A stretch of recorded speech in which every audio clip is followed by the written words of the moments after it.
মোবারক। আসসালামু আলাইকুম। আশা করি সবাই ভালো আছেন। ঈদের পরের দিন আজকে একটা নতুন ব্লগ ভিডিও নিয়ে হাজির হয়ে গেলাম আমি কেয়া আপনাদের মাঝে। ঈদের আগের দিন রাত্রেবেলা ঘুমাতে যাওয়ার আগে আমি আমার বাচ্চাদের আমার হাজব্যান্ডের পাঞ্জাবি পায়জামা যা আছে আর কি, মানে সকালবেলা উঠে ওরা পরবে যেটা সম্পূর্ণটা ইস্ত্রি করি। এটা হচ্ছে আমার অভ্যাস। তো এগুলো আমি সবারটা ইস্ত্রি করে একেবারে পাশে রেখে দিব, যাতে ওরা খুব সহজে খুঁজে পায়, সকালবেলা উঠে ঝামেলা করতে না হয়। আর এই যে ভোরবেলা থেকে আমি কিন্তু ভিডিওটা স্টার্ট করেছি। আমি নামাজ পড়েই দিনটা শুরু করেছি। তো প্রতিদিন আমাদের এই নামাজ পড়েই দিনটা শুরু করলে কিন্তু দিনটা খুবই ভালো যায়। তো আমাদের মুসলিমদের প্রত্যেকের উচিত এই কাজটা করা। এই যে দেখতে পাচ্ছেন জায়গাটা, এটা ছিল গরুর হাট। গতকাল পর্যন্ত কিন্তু অনেক অনেক মানুষ এখানে ভিড় ছিল, আর আজকে কেউ নেই। তো যাই হোক, আমি চলে আসলাম ফ্রিজে। দেখেন এই যে আমি হাঁড়িতে দুধ রেখে দিয়েছিলাম, আমি পুরো হাঁড়ি ভরে রেখে দিয়েছিলাম, যেহেতু আমার এখন বড় ফ্রিজ, রাখার কোনো ঝামেলা নেই। তো আমি বোতলে বোতলে করে না ঢেলে একবারে হাঁড়িতে করে রেখে দিয়েছিলাম। সেমাই রান্না করব, পায়েস রান্না করব। তো মনে করলাম যে বোতলে ঢালবো, আবার বোতল থেকে নামাবো, একবারে আমি হাঁড়িতে করে রেখে দিয়েছি। আর এদিক দিকে বাচ্চারা তো নামাজ পড়তে যাবে, আমি এই যে পাঞ্জাবিগুলো ওদের বিছানায় দিয়ে রাখছি। এটা হচ্ছে আমার বড় ছেলের পাঞ্জাবি, ও গোসলে গিয়েছে, গোসল থেকে বের হয়ে এটা পরবে। এর ভিতরে অনেক ঘটনা ঘটে গেছে যেগুলো আমি ভিডিও ধারণ করিনি। ওরা অলরেডি গুছিয়ে গেছে। তো আমার ছেলে বড়টা সবসময় লেট করে, সবসময় ও দেরিতে গোছায়, যার জন্য আমার হাজব্যান্ড অনেক রাগ করে। তো যাই হোক, শেষ পর্যন্ত গোছাতে পেরেছে, মানে রেডি হতে পেরেছে। দেখেন টুপি কিন্তু নেইনি, ও কিন্তু ইচ্ছা করেই টুপি নিইনি। ওর টুপি নিলেও চুলের স্টাইল নাকি নষ্ট হয়ে যায়, যার কারণে টুপি নিতে চায় না।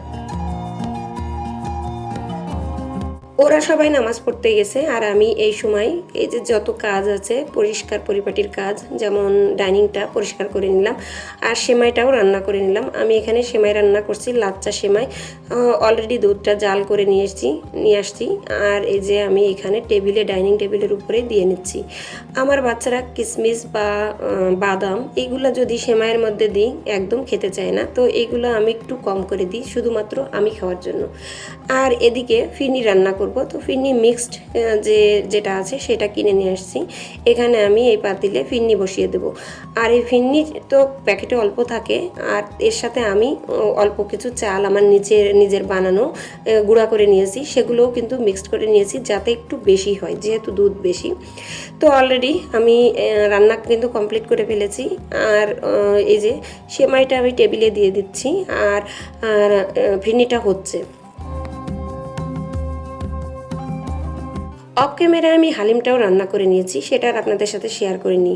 এমনিতেই ঈদের দিন খুবই ঝামেলা, তারপরে রান্না বান্না সব কিছু তো চাপ আছে।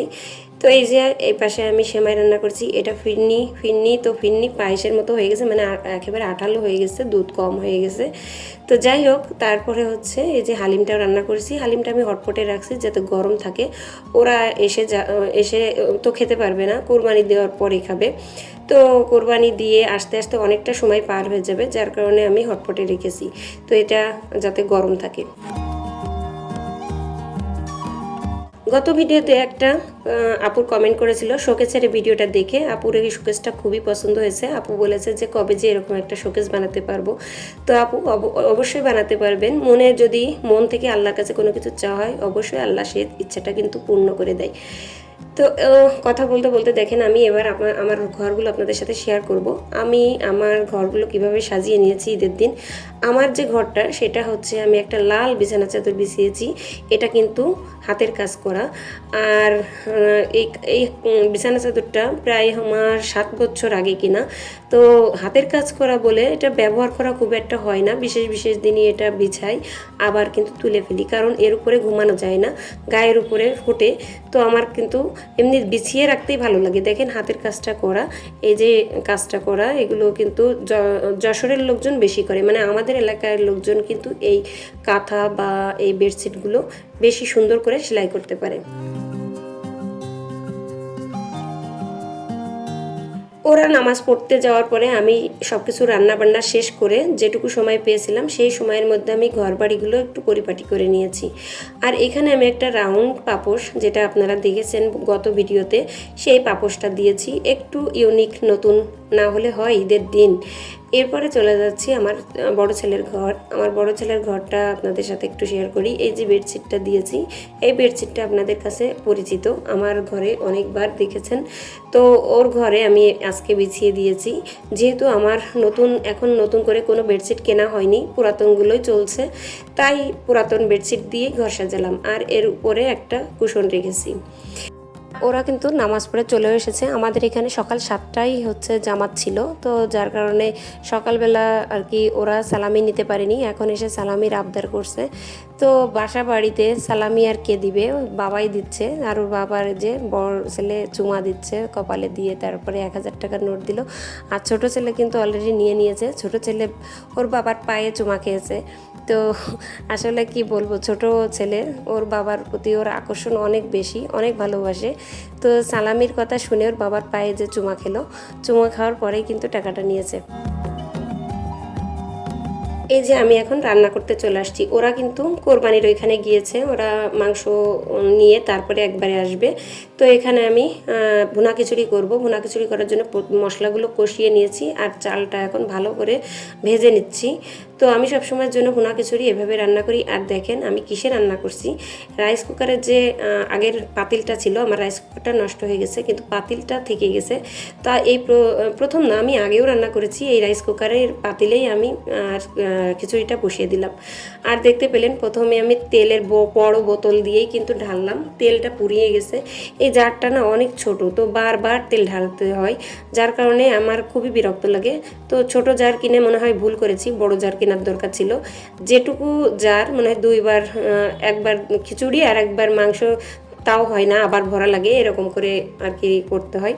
তো জারটা আমি ভরেই রাখছি, আমার মনে হয় না এটা আর ব্যবহার করা হবে, এভাবেই থাকবে। আমার তেলের বোতল দিয়েই কাজ করতে হবে। যাই হোক, খিচুড়ি রান্না শেষ, এখন আমি আসছি মাংস রান্না করতে। তো মাংস রান্নার সময় আমি যে কাজটা করি, প্রথমে আমি এই দারচিনিটা তেলের উপরে দিয়ে দিই, তারপরে পেঁয়াজটা ভালো করে ভাজা ভাজা ভাজা ভাজা হওয়ার পরে সব মশলা একসাথে মিক্সড করে দিয়ে দিই। এতে করে মশলা কষানোও হয়, আর পেঁয়াজের একটা বেরেস্তার যে একটা ফ্লেভার, সেই ফ্লেভারটা থাকে। ভাজা পেঁয়াজের মানে মাংসটা অনেক বেশি সুস্বাদু হয়। আর এদিকে দেখতে পাচ্ছেন একটা বাটিতে, ওটাতে কিন্তু গরম মশলা, যত প্রকার গরম মশলা আছে, জিরার গুঁড়া, গরম মশলার গুঁড়া, মানে গরুর মাংসে যা যা দিতে হয় সেই সব মশলার গুঁড়া সব কিন্তু ভাজা, আর ধনিয়ার গুঁড়া, এই সব কিছুর গুঁড়া একসাথে মিক্সড করে আমি 5 মিনিটের জন্য রেখে দিয়েছি। তারপরে এখনও কিন্তু সে গরম মশলাগুলো দেইনি। এখন এই মাংসটা আমি ভালো করে এই মশলার সাথে মাখিয়ে নিচ্ছি। দেখেন একটা ছ্যাঁকাও কিন্তু খেয়েছি, তাই আপনাদের সাথে একটু দেখালাম। তো এরকম রান্না করতে গেলে আমরা মাঝে মাঝে এরকম ছ্যাঁকা খাই। আর এরপরে এই মশলাটা আমি দিয়ে দিব, কিছুক্ষণ পরেই কিন্তু দিলাম, একসাথে দেইনি। দিয়ে ভালো করে মেখে তারপরে আমি ঢাকা দিয়ে রাখবো। তো আমি সবসময়ের জন্য এইভাবেই রান্না করি। আবার যখন খুব দ্রুত রান্না করি তখনও অন্যভাবে রান্না করি। তো গরুর মাংস যেভাবেই হোক না কেন, রেসিপি যেভাবেই রান্না করবেন টেস্টি লাগবে। আর অলরেডি আমার রান্না করা শেষ। এই যে এটা বড় পাতিলে কিন্তু রান্না করছি। বড় পাতিলে রান্না করলে নাড়াচাড়া করতে সুবিধা হয়, আর ছোট পাতিলে রান্না করতে গেলে বেশ কষ্ট হয়ে যায়। তো দেখেন এই যে আমার খিচুড়িও কিন্তু রান্না করা শেষ। এমডি ইয়াকুব হোসেন রাকিব আইডি থেকে একটা ভাই কমেন্ট করেছেন যে ভাই আপু 10 মিনিট যে আপনি ফ্রি হিট করার জন্য দিলেন, এটা কতবার ক্লিক করলেন? তো আসলে সেরকম কোনো হিসাব নেই ক্লিক করার, কারণ এটা যখন এটা টাইম সেট করা যায়, তো টাইম সেট করতে পারলে ভালো। আমার এটাই টাইম সেট করা যায় না, কোনো একটা প্রবলেম আছে, টেকনিক্যাল প্রবলেম। আপনারটা দেখবেন এই যে টাইম যে অপশনটা আছে ঘড়ির মতো, এই টাইমটা দিয়ে এখানে ক্লিক করার পরে সিলেক্ট অপশন দিয়ে টাইমটা সেট করে নেবেন।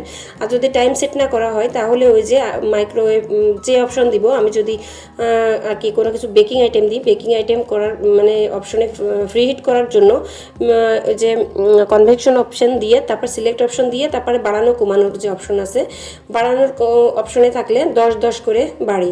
তো কতবার 10-10 করে বাড়লে 10 মিনিট কতক্ষণ সময় দিতে হয় বুঝিয়ে নেন। তো যেহেতু আমার টাইমটা অটো সেট করা যায় না, আমাকে ওই 10 সেকেন্ড পর 10 সেকেন্ড করে করেই আর কি টাইমটা বাড়াতে হয়। তো এতে করে আমার আমার কিন্তু অনেকটা সময় লেগে যায়। আর আপনারটা দেখবেন, চেক করে দেখবেন আপনি টাইমটা সেট করতে পারেন কিনা। যদি টাইমটা সেট করতে পারেন তাহলে কোনো ঝামেলা নেই, একবারে 5 মিনিট 10 মিনিট এইভাবে করে আপনি টাইমটা সেট করে নিতে পারবেন। তো আশা করি ভাইয়া বুঝতে পেরেছেন।